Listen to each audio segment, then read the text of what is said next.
The process of acquiring formal knowledge was all smooth and fancy until the outbreak of coronavirus in Ghana. Students could assemble often and were engaged in sports, religious events, and sat closely to each other in class to undertake group studies. The student-teacher relationship and physical encounters in the classroom were part of the average school setting. Inasmuch as a truant may dislike the idea of being in school, such a student cannot deny the glee that came with meeting friends and favorite teachers in school. COVID-19 disrupted this cohesion that existed in schools. For me, sometimes you have to help others with their work and something of that sort. But now you don't get a chance to do so because the government says we should observe this social distancing protocol.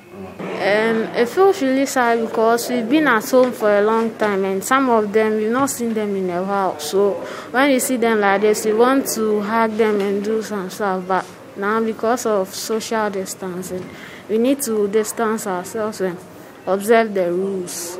Really sad because you can't shake hands with your friend. You are so excited, you want to hug your friend, but you can't hug your friend because of the pandemic. Some schools resorted to virtual learning platforms in order not to miss out on their academics during the lockdown era. But was this mode of learning effective compared to the conventional classroom experience that involved a teacher?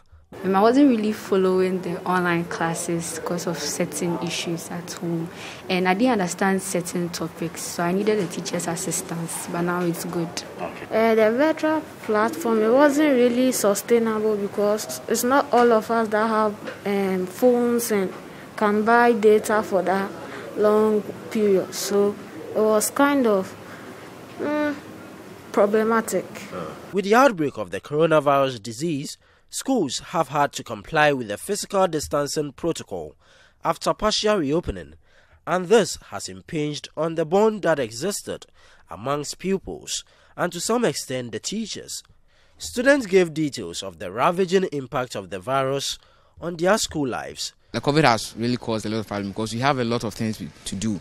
Because maybe early next year we will be writing our from the new Form 1 students to also come back to school. So the pressure is somehow high. But I just all the students relax and take their books very seriously, as we always say.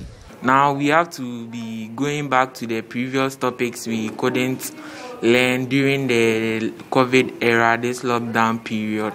So there's a lot of pressure on us as the students. Because if the COVID-19 wasn't in existence, we would have finished all the topics we were to do in Form 2, moved on to Form 3, and I think by now we are even about to finish everything we've done in Form 3. For some teachers, strategies have been adopted to ensure that students catch up with the lost contact hours.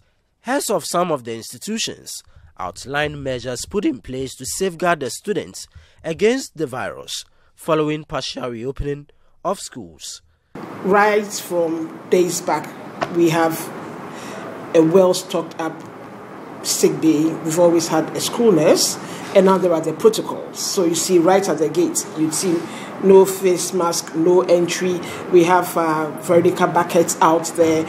We have a nurse sitting at the gate, and the security man there making sure that your hands are washed, the hand sanitizers. We even go to the extent of maybe spraying bags that visitors bring in, just to ensure that all is well. Our students too, we've gathered them this morning and spoken to them that the COVID hasn't left us yet, so they should all be careful with their life in the school, observe the social distancing, no handshaking, no hugging, and the classrooms are to remain 25 per class to ensure that social distancing is observed.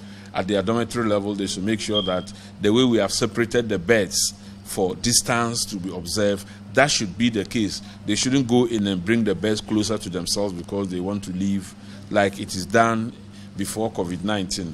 So we are hopeful that all said and done, everything will go on smoothly for us. For some private schools, having to run the institution with only a few students has had its own financial implications. It's challenging when it comes to finances because you have a teacher to a subject. So that gives us about 9 to 10 teachers. We have the administrators, we have the security and all that. And we have only 34 children. And so the question is, how do you pay all these people out of the 34 children? It takes a lot of commitment, a lot of volunteering spirit, a lot of passion, a lot of spirit of togetherness, teamwork to make sure that everything runs. So, yes, after COVID, running a school, unless you love it, may not be the best financially.